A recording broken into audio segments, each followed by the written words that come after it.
اسلام اتنا خوبصورت مذہب ہے کہ غور سے اذان کی آواز سننے سے ہی ڈپریشن دور ہو جاتا ہے۔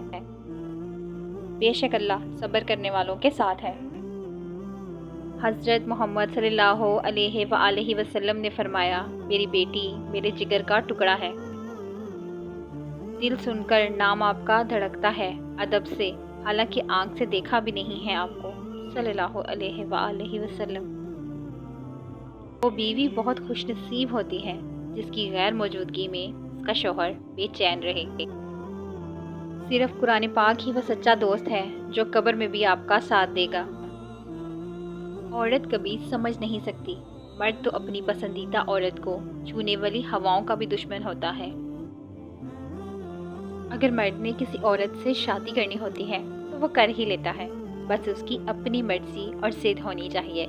وہ سب کو راضی بھی کر لیتا ہے اور ہر بات کا مطلب بھی سمجھا دیتا ہے، اور سب کو اس کے سامنے ہار ماننی ہی پڑتی ہے۔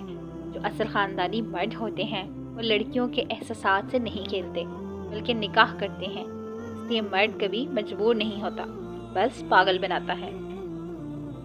خوش نصیب ہے وہ عورت جس کو شوہر کا بازو تکیے کے طور پر میسر ہو۔ صرف خوبصورت لڑکی سے شادی کر کے آپ گھر میں ڈیکوریشن پیس تو لا سکتے ہیں، لیکن گھر بسا نہیں سکتے۔ شریک حیات کا نیک سیرت، دیندار، باپردہ، حیادار ہونا لازمی ہے۔ جس سے نکاح ہی نہیں کرنا، اس سے باتوں کے ذریعے نفس کے چسکے بنا لیں گے، پھر وہ تمہاری من پسند چیز تم تک لائے گا مقررہ وقت پر اور تم حیران ہو جاؤ۔ آپ کسی کو بھی دو چیزوں کے لیے زبردستی مجبور نہیں کر سکتے، ایک محبت، دوسرا عبادت۔ دونوں دل سے ہوتی ہیں اور دونوں کا رشتہ روح سے ہوتا ہے۔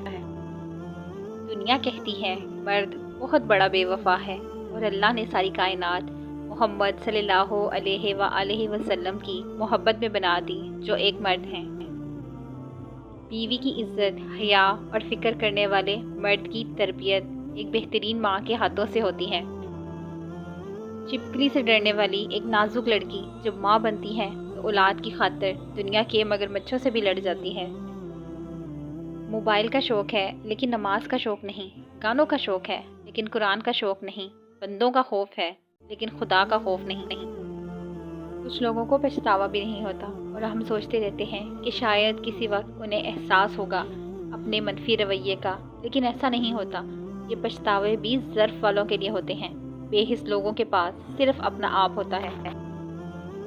اور پھر تمہیں کیا معلوم کہ جب کوئی بھیگی آنکھیں سختی سے رگڑ کر، لمبی سانس کھینچ کر، تلخ مسکراہٹ لبوں پہ سجائے آسمان کی طرف دیکھے تو وہ ضبط کی کس انتہا پر ہوتا ہے۔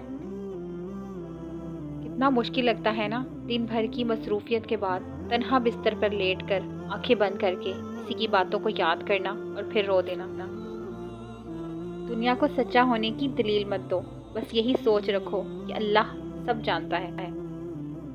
نبی کریم صلی اللہ علیہ وآلہ وسلم نے فرمایا، سفید کپڑے پہنو کہ یہ زیادہ پاکیزہ اور عمدہ لباس ہے۔